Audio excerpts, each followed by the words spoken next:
Alright, let me give it to you straight. Rabbit. No, Hedgehog. He's made to rival an Italian plumber and ends up starting a war. Now he does pretty decent in the war and ends up being a real worthy opponent to this plumber. Whenever the Hedgehog would drop heat, the plumber would too, and vice versa. Of course, that's all during the 2D era. In the 3D era, it's no secret that the Hedgehog had a smooth transition to 3D with his adventure games. Things were looking good, but not too long ago, this Bandicoot had to come in and ruin the perfect duo, and this guy had to come in with this stupid-ass letter. Now with 4 in the war, shit was about to go down.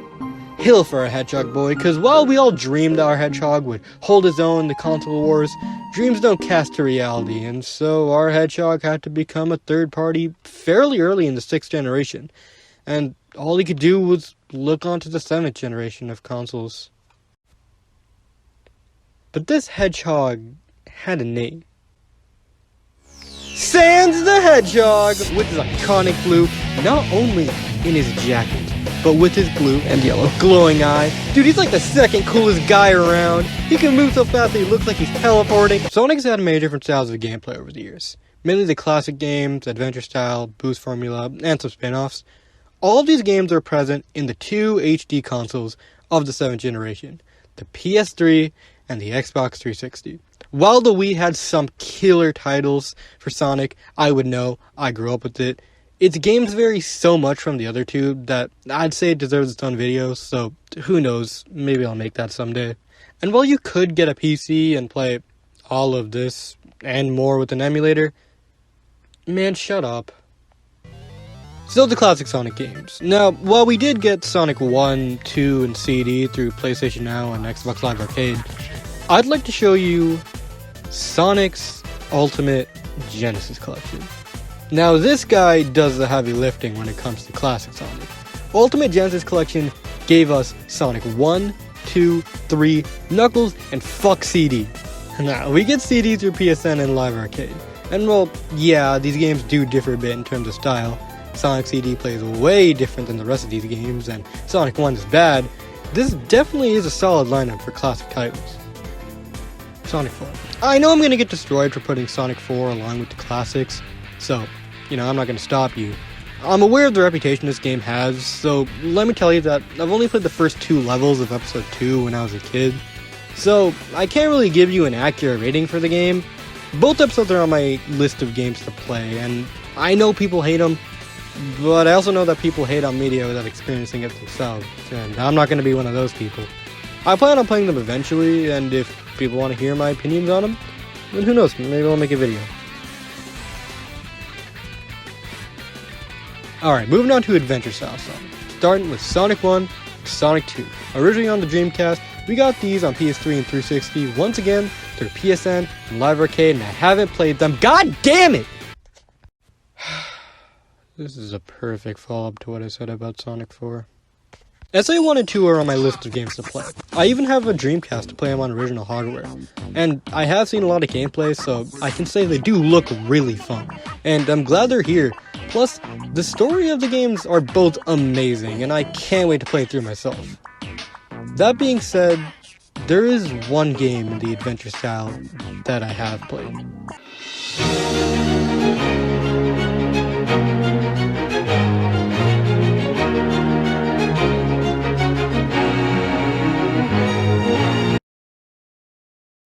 Yup, but have you seen my channel banner? Yeah, this game can be glitchy. Yeah, the story doesn't really make much sense. Yeah, the controls can be clunky. But I can never bring myself to hate this game. The story doesn't really make much sense, like I said, I'm not gonna lie, but I really do like seeing these characters interact with each other. The recent Sonic games seem to only give screen time to Sonic and just throw everyone else to the sidelines or just make them cry for Sonic. So I like seeing these characters work together, interact, and use their strengths to help each other. The game doesn't treat the rest of the cast like a joke most of the time. As for the controls, they do feel really clunky, especially in midair. God damn it! Yeah, the turning is way too sensitive. But I got used to them, and after I did, I found the levels really enjoyable. I also really like playing as the other characters. Recent games don't let you play as the other characters with unique abilities. I get that it can be annoying when you're mainly here for Sonic-style gameplay, and the thing is, 06 gets that too. I recommend watching this video by BrickeryBrox12, link in the description, but for the sake of this video, most people are playing 06 for this fast-paced Hedgehog, Sonic and Shadow. So 06 makes them the main gameplay. Silver is the outlier, but every now and then you'll switch from the main guy to another character and do a section that's designed for them. This way the rest of the cast can get some spotlight without overstaying their welcome. It's neat. Okay, so this is future me recording this part here because I forgot, I was stupid and forgot to do it in the script, and I wanted to mention this. I'm in a really comfortable position in my bed though. It's like real comfortable, so like I ain't gonna get out because I can't go to like a soundproof room, so I'm pretty comfortable in my bed. But I just wanted to say that while I mentioned that Sonic and Shadow, they're like the main fast hedgehogs and that Silver is the outlier. Silver in some parts of the story gets to switch over to Blaze. I saw them out, and Blaze is like Silver's like one of the Silver's main partners. And Blaze plays a lot like Sonic, as I'm sure most of you know. Blaze is pretty fast. I think he's actually faster. I think he, at least from this like memory right now, I feel like he feels a lot faster than Sonic does in the base running speed. And he also has their power kinetic abilities, which is pretty fun to play with. Definitely plays more like the fast-paced hedgehogs than Silver does. So Silver still gets some like fast Sonic-like action. A decent. Definitely not as much as Sonic and Shadow get, but you know, like it's there. You know, I feel it's there. You know, not as much, but it's there. It's there. Okay, and it's back to the script with like me actually talking like I know what I'm talking about. Okay, bye. One thing about Sonic though, a lot of people complain about how he's really slow, and he is, but there are these gems that you can buy that almost act like a mini boost, and it makes the game way faster and better paced, so I recommend shelling out some rings for those. And that brings us to the boost formula. This is where it starts. Inspired by the Sonic Rush games, it brought the concept into 3D with Sonic Unleashed. So I got another stupid opinion. Now, I grew up with the Wii version of this game, Sonic Unleashed, and when I played it, I didn't think the Werewolf stages were that bad. They could be a bit long, but I actually really enjoyed them. Of course, I was a stupid dumb kid with stupid dumb kid opinions, so I replayed them when I was older so I could look at them without the rose-tinted glasses. And can't complain. I get why a lot of people hate Unleashed.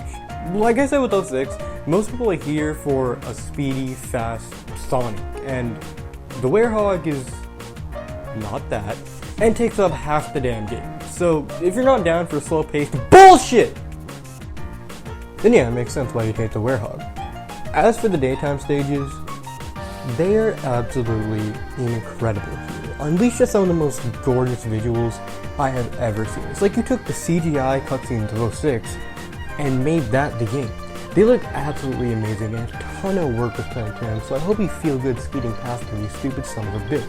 Gameplay-wise, it's just as good. Stages are a bit longer than they are Generations, and a bit more difficult too, which I appreciate. The story's nice, all the new characters are likable, Sonic's main attack and booster are mapped to the same button, god damn it. And overall, the game is a great addition to Sonic on these consoles. Also, sorry for calling you a stupid son of a bitch. I didn't mean that, you know, because if I call you stupid son of a bitch, like I'm also a stupid son of a bitch, because I also like running through the levels, you know. It's fun, you know what I mean? Like, you know, because like, you know, you're Sonic and Sonic runs through things, so, you know, that's what Sonic does. Like, that's like its thing, you know, like Mario jumps, Sonic runs, you know, like, you know, because you're playing the game, and the game is, you know, fun, and that's why you're playing the game, you know what I mean? And so we have one more mainline Sonic game to check out. Sonic Generations. Released for the Xbox 360, the PS3, the PC, and the PC. Oh man, the mod support for this game is insane. Remember what I said earlier about them not being able to play as the other characters in recent Sonic games? Well now, I can play as Shadow, Silver, Knuckles, Tails. You can play with the double jump, play without the hub, play with the Unleashed hub, play with the Unleashed animations, play with Jason Griffith shouting. The mods for this game are absolutely insane. but even on vanilla, this is Boo Sonic at his best. The stages are a bit shorter compared to the Unleashed ones, which I don't mind. While I do prefer the longer and slightly more difficult stages of Unleashed, I do appreciate that this game has a much more smoother feeling difficulty progression. Speaking of difficulty, the ranking system in this game is just too easy to get an S rank. I don't really mind it though. I mean, the stages themselves are fun to go through, but man, the S ranks are just way too easy to get. They should have been more difficult than this. Now, as for the controls, this is definitely an improvement on Unleashed. While not the best at slower speeds, on caffeine speeds, Sonic controls are great. It's like they combined the controls of Unleashed and colors on the Wii. The homing attack is mapped to the jump button, Sonic's grip isn't as wide as Unleashed, or as tight as colors. It really is just perfected here. And it really is just Boo Sonic at his best. Oh yeah. I feel like everyone forgets about Classic Sonic in this game. I mean, the mods definitely did. I've seen very little Classic Sonic mods, even with Classic Sonic being half the game. You don't see people forgetting the Werehog, so why Classic Sonic? Well, the Werehog was hated, so you got defenders and haters for him, but Classic Sonic is just Classic Sonic. He's just decent in this game. Nothing too crazy, all of the levels are fun and enjoyable, but I think most Classic Sonic fans would prefer the feel of the original games, and modern Sonic fans are playing modern Sonic levels. So Classic Sonic gameplay isn't really blowing anything away in this game. I feel like he's best for people who haven't played a Classic Sonic game and just want to see what the staff is all about. And in that regard, I think he nailed it. But that's really its only audience. I feel like it doesn't really add much to anyone else. Also, I just want to say, the spin dash in this game is absolutely insane. Look at this! So now we've spin dashed into the spin-offs. We've got some pretty interesting games here. A game that doesn't exist, so unfortunately I haven't played it. A game that... Whoa, is that a gun? It's gotta be some sort of lizard or something. Could you guys imagine guns in a Sonic game? And I don't have a Kinect. So with those thrown to the I'll play it eventually pile, we now have it down to our final 3 games. Starting us off with Sonic 3D Blast. So this game is a game. The goal of the game is to defeat the enemies in the area and free the flickies. They'll play a little game of follow the Sonic until you do a dunk on the swing. Pretty fun game. If you get hit while the flickies are playing their game though, they'll decide to switch up to playing hide and seek. Most of them end up staying close to Sonic, but some of them, man. I don't know if this was just me, but sometimes I'd get hit, pick up all the flickies, then keep going. Once I dunk them into the ring, turns out, yeah, I left one of the guys behind. So I gotta go back and look for them, and goddamn, why does Sonic slip and slide everywhere? This ain't a damn water park, Sonic, and even if it was, I thought you hated water. Anyways, you find the ring, and you find the flickies, and you do all that, and don't lose the flickies, and then dunk them, rin this ring, rinse and repeat, until you get to the boss. These bosses are probably the most exciting parts of the game, but god damn it, Sonic, this isn't a water park! Anyways, this game is actually pretty alright. I think it's actually a really decent turn your mind off game. My issue with it is that the controls are just a bit too slippery, and so it doesn't really control well and can be a bit annoying. It also doesn't really feel like a Sonic game. It's a really cool idea for a spin-off though. I actually really like the concept. I would be so down to see this idea revisited, but hopefully you play as Amy or something, trying to help out the flickies in a more slower paced manner.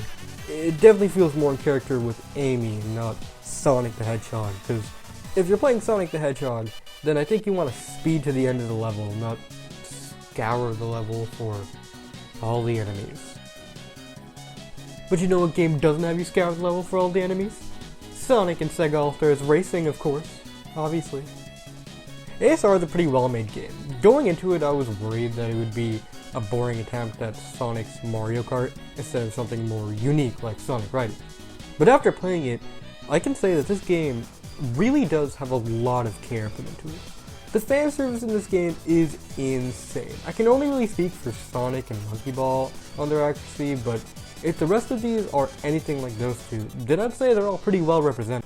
And the stages, they look so nice, and actually playing them, they're pretty fun. They have a ton of areas to drift in and get boosts off of drift, which really adds to the sense of speed the game has. Not only is this a Sonic game, but it's also a kart racer, so it needed to nail speed. And I can say it totally does. Like I said earlier, there's a ton of areas to drift, always making it feel like you're building up more and more speed. And the boost you get off the drift feels so nice. And, on top of that, look at how fast you respawn. Alright, so y'all mind if I bitch about the items in this game? I don't like the items in this game. I probably could have worded that better. All of them feel like, oh, you throw this at someone and they'll spin out. And if you keep this item, you can protect yourself from spinning out. Like, yeah, I get that's what Mario Kart items are like too. You could throw all of these at an opponent and they'll spin out. But with Mario Kart, you can choose how you use some items. Like, if you're in second and you get a shell, you can try and hit and overtake first place, but risk missing the shot and end up being defenseless to the people behind you. Or you could hold the shell behind you to block incoming shots, securing your place. All with just one shell. But in ASR, all you can do is just throw this item forward or back, and you can use this other item to protect yourself. Like, that's cool, and it makes it more difficult because you need the energy shield to block attacks. You need that. But it just makes items feel way more lame because you can't really choose what you want to do with them. But one thing I do like about ASR's items is that every racer gets their own power items, similar to Mario Kart Double Dash. This makes every racer feel way more special and actually gives the reason to try everyone out. And all-star items are all unique, and they're all things that the character is known to use, like how Sonic and Shadow have the Chaos Emeralds. I'm telling you, man, there was a lot of care put into this game. I like how the announcer actually talks about other areas of the track other than just the player. I like how you can change the music played on each track. And one thing I really like is being able to change the lap count for a longer or shorter race. The only thing about this is that it's in the options menu and isn't near the track selection, which I find really annoying, but I'll take what I can get. Overall, this game is just super customizable and has a ton of care put into it. As for Transformed, I have nothing to add. The transforming gimmick is like Mario Kart 7's gliding and underwater, and 8's anti-gravity. It makes for great track design, but whenever you're actually gliding or underwatering or anti-gravitying, it's just whatever. And so yeah, that's Sonic on the PS360.